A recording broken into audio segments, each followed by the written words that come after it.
Hey y'all, this is Kristen, and I just wanted to share something with you for the Inspired Oracles Challenge. I've been getting questions about like where do I start in terms of making my oracle, or particularly I think when it comes to oracle decks, which I personally feel are a little bit more complicated or I'll just use the word complex than making other types of oracles like like a charm casting oracle or dice or something. So I wanted to give you all a template. I don't know if you can see the whole thing, but it's 18 spaces for you to create your own oracle card set. That could be 18 cards, or you could just print out more. I'm going to put this into my Dropbox as a template for you so that you can actually change, like you can actually do this in Google Slides. That's what I do this in, and you can just pull in your own images and put them into these spaces. You can laminate it, print it out, laminate it, cut it out, and create your own deck. Or you can print it out like this onto some cardstock and do it by hand, actually cutting, pasting, stamping, stickering, whatever it is that you want to do, drawing, watercoloring, and do the same process. Laminate it, print it, cut it out, and have your own deck. So just to show you, I've used that same template to make a couple of decks. This one is my Cupid cards, and this one I actually created a whole system around. I teach a course on this using these 18 cards for relationship dynamics. Those readings are very, very, very, very profound, even to me, and I created the system, just at really probing into relationship dynamics. So I want to say you don't need to make a whole bunch of cards. This is just 18 cards. This whole system is based on 18 cards. So I'll put the class link down below for you, but it's just in how it's done. You can take a limited number of cards and read them in a very specific way so that you get more information. So for example, these are read upright and reversed. So then you have, twice as many interpretations. I've also been getting a lot of questions and interest about this deck that I actually made for this month's prompt, the March prompt, which is women. These are my Hear Me Roar cards. I've made a whole bunch of these, and I'm using the Free Mix website. I have a video on that, how to use the website. It is glitchy, y'all. It is glitchy. Don't complain to me. I'm just letting you know it's glitchy, but it is free too. So this is the deck that I've made, and again I use the same template, the same, just 18 cards. I go into Google Slides, I put in, like for example, the color background. You can add color backgrounds in Google Slides. You can just add like a I don't know what it's called, but you can add colors. And then these are just images. Make sure you can see that. And then these are just images from Free Mix that I've just plugged in there. So you can pull in color backgrounds, images, text in Google Slides. Okay, so this is another deck that I've created using this same template. So like I said, I'm going to give you this template. You'll see these two lines, these two horizontal lines, a little wonky, but they'll do. It looks, now that I've printed it out, it just looks a little wonky, but it's fine. You'll be fine, because you're going to cut on these lines. So wherever you see the lines, you're going to cut it out so that you have a deck that looks like this, with no lines on it. So I am sharing that with you, and I decided, well, maybe I will, since I've made these decks in Google Slides, on the computer, maybe I will do a quick handmade deck just to kind of show you the process and how to do it. Because really most people's question is, where do I start? How do I get started? What do I put on the cards? And what I really want to say to you is I don't really think that's the real problem. I don't think that's what really is stopping people from starting an oracle deck. I think the real thing that you're concerned about is how do I make this, this one and only super magical, powerful oracle deck that I need to share with the world, and it's going to sell 1 million copies, and it's going to be the end all be all for everything. And that's what I want to tell you. Don't do that. That's not important. That is absolutely not important. I want you to just cancel that whole thought process. That is not what the Inspired Oracles Challenge is about. That's not what Create This Oracle Deck Challenge was about. These challenges are about practice. Practice is what makes perfect. So I do not recommend that your first and only oracle deck is one that you should share with the public. That is my opinion. And the reason why I say that, and I know that there were some really great oracle decks that were people's first and only oracle decks that came out into the world from Create This Oracle Deck Challenge, and they were beautiful. They were magnificent. But if you talk to the people who created them, I'm sure they will tell you it was a frustrating process in some ways, albeit a beautiful, wonderful process. And one that they probably had lots of kind of questions and maybe some problems and mistakes. And so that is the whole purpose of practice, is that through your practice what mistakes you might make, and you can learn from those mistakes as you go along. So when you make the deck that is ready for the public, you'll know how to avoid all of those mistakes. And there's nothing wrong with mistakes. I make mistakes all the time. But I don't want you to put the pressure on yourself that whatever it is that you're making for this challenge has to be perfect in any way. It is just practice. Okay, that's what I want people to understand. It's just practice. And so with this template, you get to practice. Even if you just print this template out and you practice planning out a deck, because that's really the first thing. I will say the first step is plan it. The second step is do it. Those are the only 2 steps I'm giving you for right now. I have, a video. I have more information. I have lots of information about how to create an oracle deck. But for those of you who are feeling stuck and you feel like you can't get started, plan it, do it. And don't sweat it, okay? So you can use this sheet to plan something out. When I say plan it, what I'm talking about is just think about something that you would like to see 18 of. That's probably the best question. What would you like to see 18 of? It could be 18 colors. It could be 18 words. It could be 18 animals. Okay, so just think from that perspective. Remember, it's just practice. So it doesn't have to be, something that you have to have forever and ever. So just think about it from that perspective. Just think about it like 18 of something, right? And there's lots of things that you can create an oracle around. Like I said, colors, animals, numbers, using numerology. Maybe you like to deal with sacred geometry, but you just want to pick something and go for it. And then just think in terms of an image and a keyword or phrase. Okay, just an image and a keyword. And again, it doesn't have to be perfect, so you can just put anything down there. So what I do first when I talk about planning is figuring out, do I have 18 of those things that I want to work with? Do I have 18 keywords that I want to work with? So I'm going to show you what I plan to do. I came up with this idea in about 2 minutes, and that's about how long I think you should work on this too. I don't want anybody to stress over it. Just 2 minutes. Look at what's around you. Okay, go from there. So I was looking through all my stickers. I have lots and lots of stickers. And I found this book that I have used. I used the majority of the book for something else, but I still have all of these stickers inside of the book.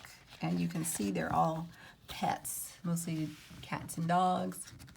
And so I thought I will do a cats and dogs little deck, little oracle deck. So one thing about planning is figuring out, do you have enough images? So I counted through the images that I think would work. And again, I've got to take my template here and figure out, you know, lining up the images with the templates, what images will actually fit, like size-wise, okay? So I'm just kind of looking to see what will actually fit into these spaces.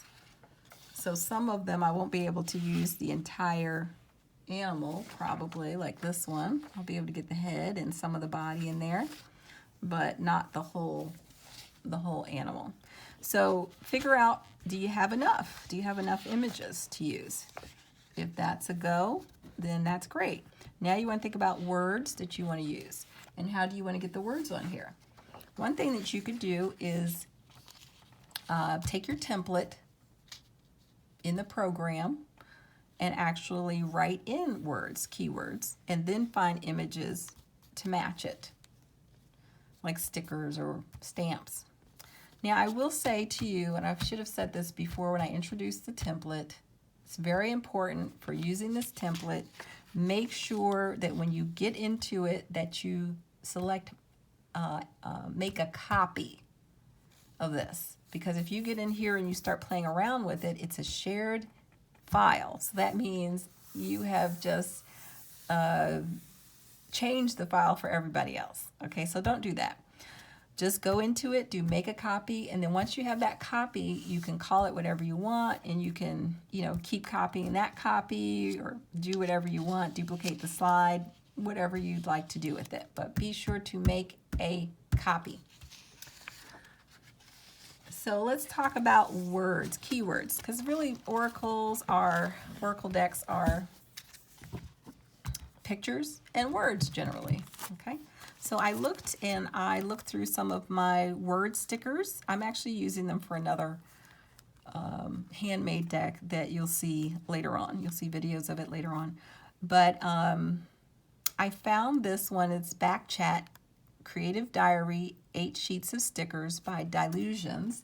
And these are great because the size is smaller. And this is one reason why I don't really use these that much, because they're so small. Let me show you them, and they come in lots of colors. But because they're so small, the writing is so small, I don't use them that much. So I have pretty much the whole sticker book. And they're a great size for a small deck like this. So these will fit probably pretty easily in each square. And I think I want to put the words at the bottom, but I might have to put some of the words like at the top of the boxes. So I'm imagining putting the animal here and then the words at the bottom. Okay. Now, what kind of background do I want for my paper? That's another part of the planning. I know I'm going to print out this template, but I don't have to print it out on regular paper. I can print it out on cardstock, and I can print it out on colored cardstock too. So I'm still kind of playing with that idea, whether I want a white background or something that is more colorful to make the cards pop. And so that took, what, a minute or two just to come up with that idea and plan it out, and the next step is just to do it. So that is what I will be doing next, and I will show you my progress.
And here is what it looks like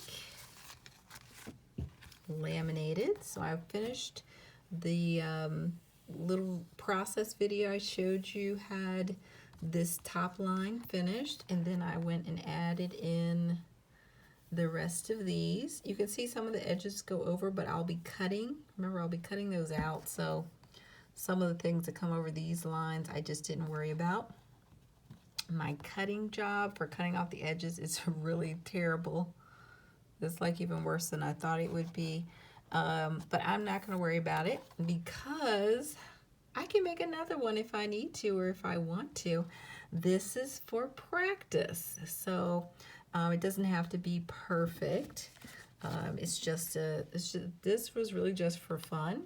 And once I made one page, I decided to make another one.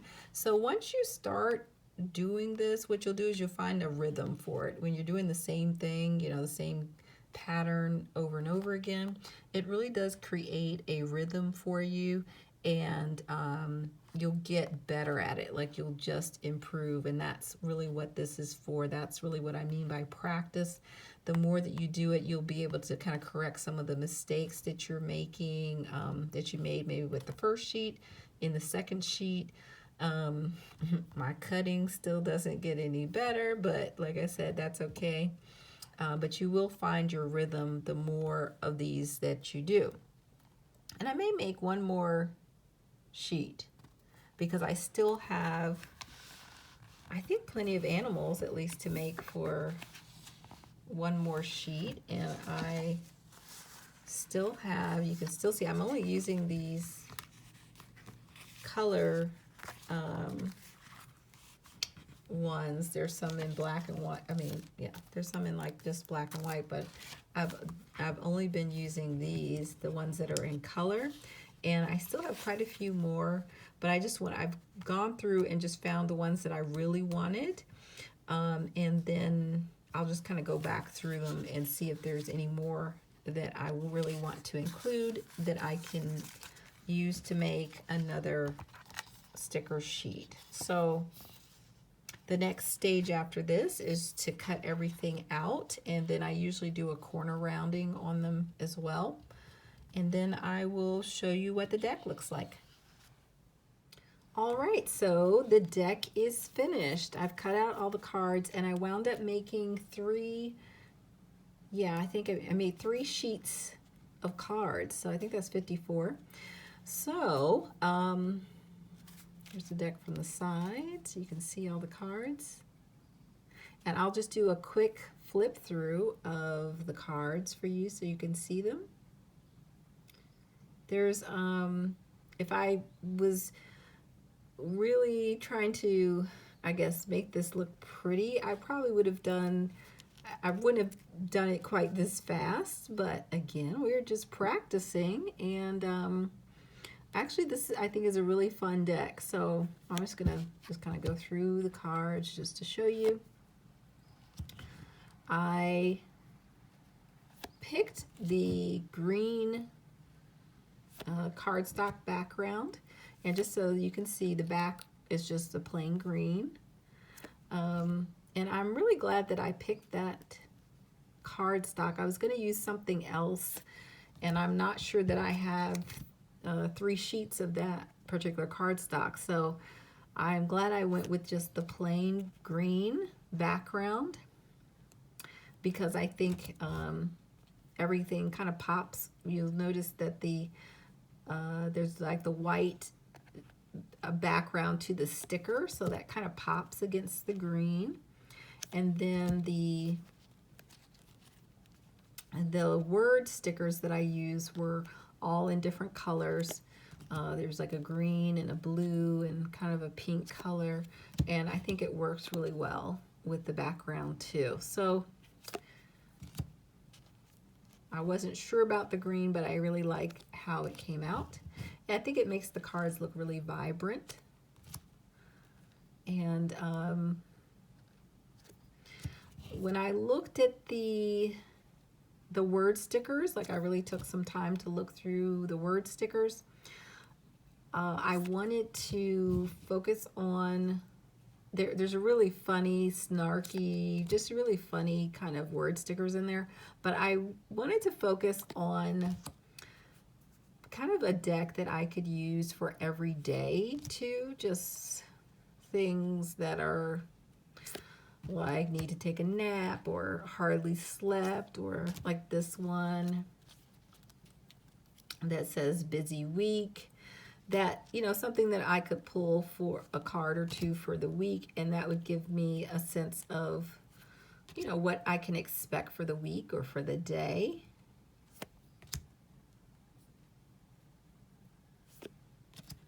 So it's not, so I didn't wind up using a lot of the really super funny words. I kind of use more of the everyday words. Let's see.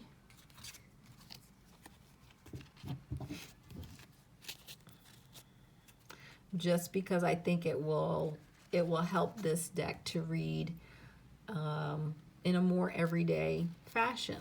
So that is something to think about, you know, in terms of the words that you use, or even the pictures maybe. But I think with your words, you can really help the deck to feel whatever way that you want it to feel. If you want it to be a deck that you use kind of for everyday readings, or you want it to be a deck for more spiritual readings, or love readings, or relationship or career readings, you know, that is really going to come in part from the words that you add. I also want to mention that, as I said before, I round the corners, and for this one I used a 7mm round, which gives us it's like a it's not quite as straight, it's more rounded, and I like the way that this looks with this small card. Let me see if I can find another. So with my Hear Me Roar cards, you can see there's a difference. This one is the edges. I gotta get this little edge cut off. The edges on the new deck are larger than these. I'm saying edges. The corners are larger than this one, and I don't know. I just like the way that looks.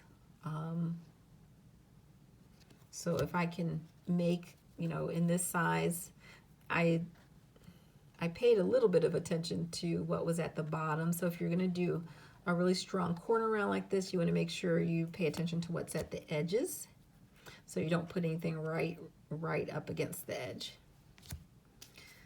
But yeah, I do like this corner round on here.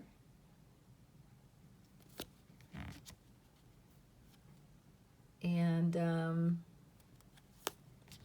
think I use mostly cats and dogs. There were a couple of other pets that I had wanted to incorporate, but I just couldn't figure out a good word or phrase to go with them. But I do have a parrot in here. I don't know if I've seen the parrot yet.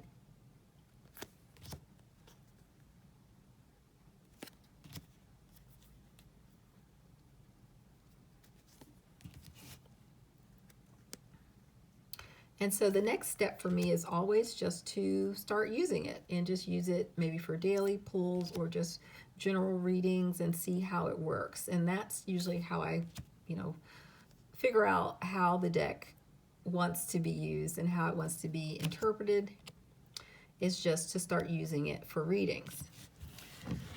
So that is, and then I have to come up with a name for it. I don't have a name yet.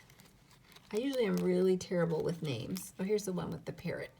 But that is the deck. I wanted to make sure that I showed you what it looked like. So remember, you want to plan it and then do it. And don't get too caught up in, you know, it having to be perfect or anything like that. Don't put that kind of pressure on yourself. Just think of it as a fun little project.